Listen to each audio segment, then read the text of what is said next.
Welcome back to another episode of Talkative Sports News. And please, if you haven't yet, like, subscribe, comment, share, would be much appreciated. And welcome back. Hope everyone had a splendid weekend. Now, without further ado, let's get started. I'm just going to touch on a little more than a few things today. Have a little longer show, but not too much longer. I don't want to bore you all, keep you all here away from whatever you were doing, so it'll be a quick one today. First topic, trouble in paradise in Highbury, at Emirates Stadium, in London, at a club called Arsenal. Is there? Well, they are in first place. I'll give them that. Believe they're 7 points clear of Man City. Now, here's the issue. Their big money signing from Sporting, who goes by the name of Victor Gyökeres, in the Premier League this season, has played 20 matches. He scored 5 goals, 0 assists. EFL Cup, 2 matches, 1 goal, 1 assist. Still can't believe we let him score. Still angry. But that's besides the point. UEFA Champions League, 4 matches, 2 goals, 0 assists. Trouble in paradise? This is your striker, Arsenal? This is whom you expect to lead your line for the next years? Even if you win the Premier League this season. Let's say you win the Premier League. Gyökeres has 10 goals. Are you satisfied with that? You really think that's sustainable to continue winning in this league? Just a food for thought. Let's look at your best player, shall we? Bukayo Saka. 20 games in the Premier League. 4 goals, 4 assists. 4 matches in the AFL Cup, 1 goal. I'm not sure. I did not bring the Champions League stats, but either way, Champions League is just an extra stat. That's besides the point. The main point is the Premier League. That is what you want to win. You want to be contenders consistently. Now, if the Liverpools, if the Man Cities, even the Chelseas, if they weren't going through their deep issues, most likely with defense, I don't think you would be in the lead at this point. But they are. So I digress. Yes, Arsenal, you have the best defense in the league.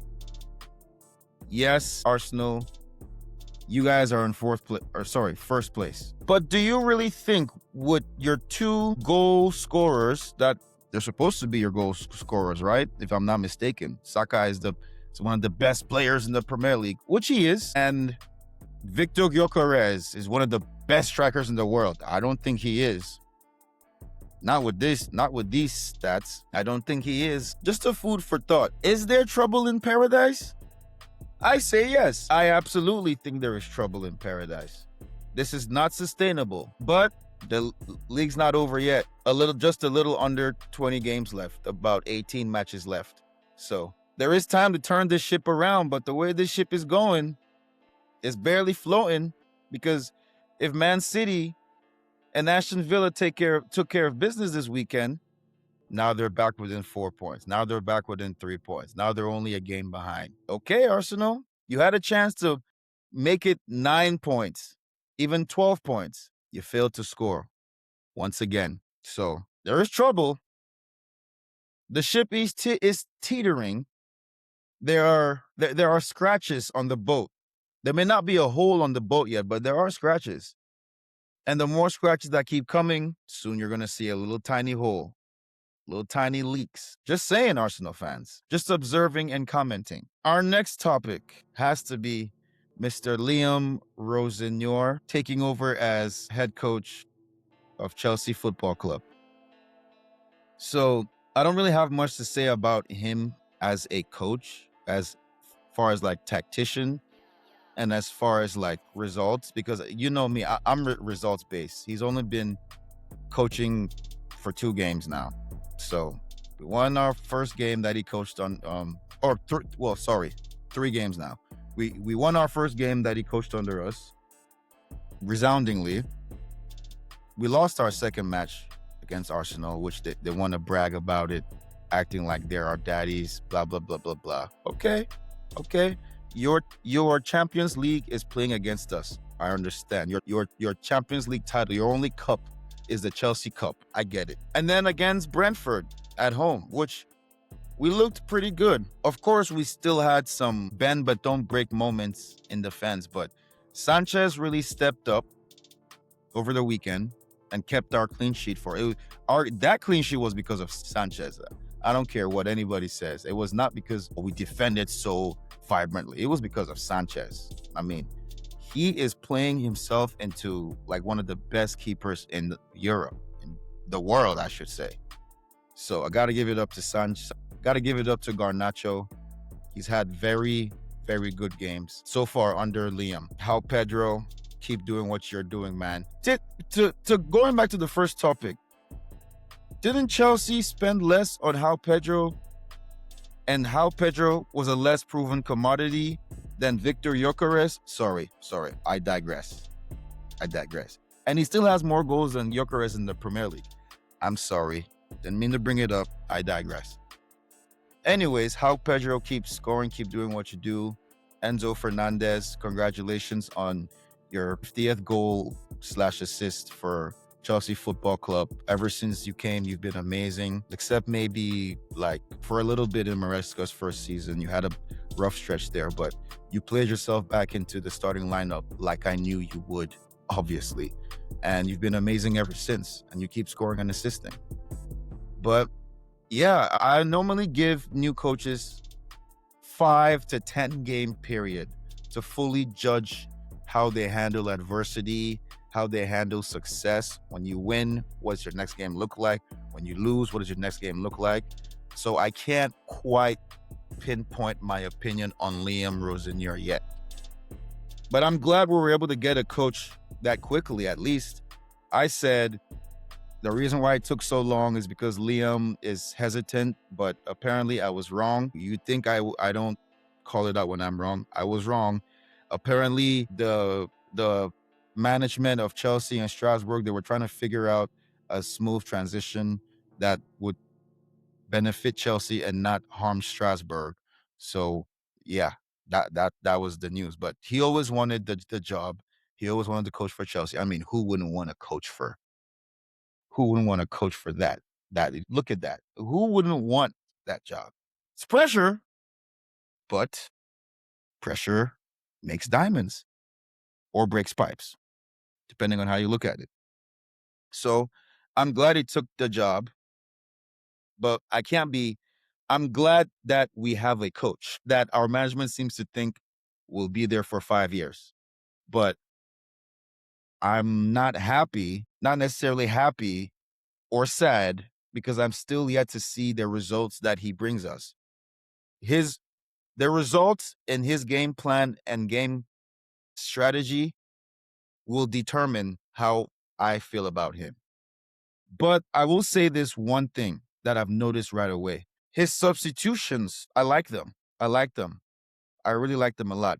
He seems like he plans his team sheet and his substitutions. So he knows which players are going to play a full 90. He knows which players won't play a full 90. And he makes substitutions at the right time, especially in that Brentford game.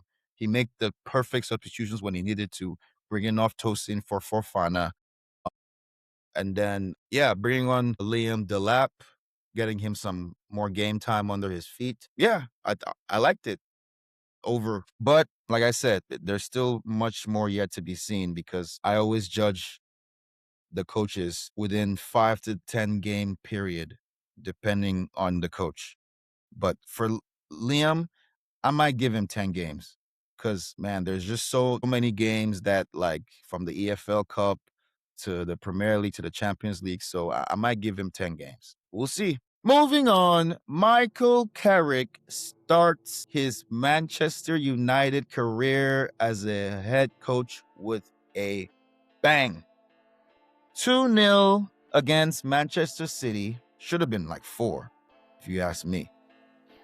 But what a performance from his players. What a response from his players. What a response from Mbeumo after that disappointing loss to Morocco in the Afcon quarterfinals. Very disappointed. But he came back, did his thing, scored the first goal. And then Patrick Dorgu scores the second goal, assisted by Mateus Cunha. So Manchester City, they may have had more possessions, but they did nothing with it. I think their only and probably best chance at goal was the young defender, whom was a nice save from the keeper. But besides that, Manchester City did nothing, created nothing. Haaland was subbed off, bad body language. Guardiola wasn't his lively self. It's like he knew what was about to happen. He just sat down the entire game next to his other coaches and just staring into the cloud, staring around, looking around, not saying anything, no facial expression. Can't tell if he's happy or sad or angry. Good job, Man U. Good job. Nice setup from Michael Carrick, because that's the best way to play this Man City team and our teams like Arsenal, especially if you have the players that Michael Carrick has.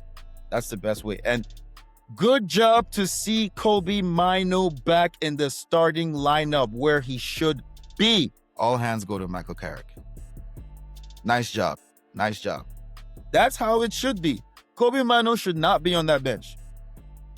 I don't want to see Kobbie Mainoo on the bench unless he's injured or he's resting. So, yeah, and he played a great game in the midfield. Great game in possession, out of possession. Did great. Nothing bad to say about Manchester United. Only thing I will say is, Michael Carrick, you're not going to be able to play like this against every team. You can do it against Man City. You can do it against Arsenal. You can probably even do it against Chelsea. But you can't do this against every team. There's going to be days that you need to go out and attack and put pressure on that team. And I want to see, I really think that's what's going to define you if you want to stay as a head coach in Manchester United. What are you going to do against those mid-table teams? The Evertons, the Brentfords. What are you going to do? Are you still going to sit back and let them attack? Because that's not sustainable. It's just not. It's great against the big teams, but the mid-table teams and even the lower teams, the Leeds, the Burnleys, the Bournemouths, it's not going to work. So I want to see how you change up your tactics, how your tactics evolve depending on the team. But nice job on your first day. And my favorite subject of the day, the escaped con, the prisoner, Phony Phil Foden returns back where he belongs, in Fraud Watch jail. You heard me right. The last game that he had a goal or assist was December 14th last year. This is January 19th. It's been over a month since Phony Phil has had a goal or assist. And that was against Crystal Palace at, I believe, Selhurst Park. 6 games since he last scored or assisted for Manchester City in the Premier League. Did I not warn you all Manchester City fans? Phony Phil will be back. It's inevitable. This is what you get with Phony Phil. You can go 4 or 5 games, hotter than fish grease. 7, 8 games, 0 goals, 1 assist. I told you this would happen. It's inevitable. It's like gravity. It's like oxygen. It's like winter and summer. Phony Phil's seat in his jail cell in Fraud Watch prison is always there for him. And he will always find his way back. Even though he manages to escape sometimes, but he always consistently finds his way back on the Fraud Watch list, on the fraud list in fraud jail. You don't have to listen to me. Go and look at his last 6 games. Played 90 minutes in 4 of those 6 games. What did he do? What did he do on Saturday? Could barely tell he played. Couldn't find him. Semenyo created more chances. Semenyo had a better first game than Phony Phil had in the 73 minutes he played against Man U.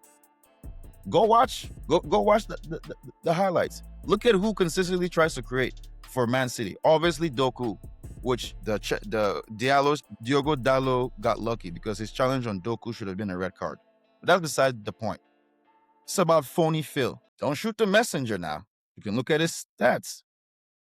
That'll tell you all. And with our last topic of today, more drama from Afcon as Senegal wins it in extra time. So the story goes like this. I would argue it actually starts when Senegal scores a goal very late in the match in the 80th, in one of the 80th minutes, right? They score a goal from a corner kick, but it was disallowed because apparently the player fouled Hakimi, which I disagree with that because Hakimi put his hands on the player first, and the player wants to put his hands on Hakimi, and then Hakimi goes down. Are you going to call what Hakimi did to him a foul because he didn't go down, so it's not a foul? So that goal is disallowed. And then within a minute, Morocco gets a corner, and Brahim Diaz, sure, he gets pulled down. Sure, it's a penalty. But if you're going to call that a penalty, why disallow the other goal that it wasn't even a foul? I don't think it was a foul at all. Hakimi needs to hit the gym. If you're going to put your hands on someone, expect him to put his hands on you too. That's kind of how it works. If you're going to fall down because you're physically inept to handle the return from the person that you put your hands on, then I don't think it should be a foul. So in protest, the Senegalese players go into the locker room, and even their coach called them back to the locker room after the penalty was given. But Sadio Mane, the class act he is, managed to convince his teammates to come back onto the pitch and allow the penalty to be taken, which Brahim Diaz attempts a Panenka and is saved by Edouard Mendy. The game goes on. And to no surprise of mine, Senegal takes the league in extra time. The rest is history. Congratulations to you, Senegal. Congrats to you. You deserve to win that game. You created more chances, more clear-cut chances were created by you. So you deserve to win that game. Congrats to you. Congrats to Sadio Mane. Congrats to Nico Jackson. Nico, you will be back. Don't get too comfortable, Nico. Don't get too comfortable over there in Munich. Don't drink too much beer. Don't need too much bratwurst, all right? Don't get too comfortable, buddy. You'll be back. And with that being said, thank you so much for joining me on this day and this hour. Thank you. Because without you, I don't get to do this. I mean, why am I doing this? It's because of you. So if you're watching, please like, subscribe, share the video, comment. Thank you all. Peace.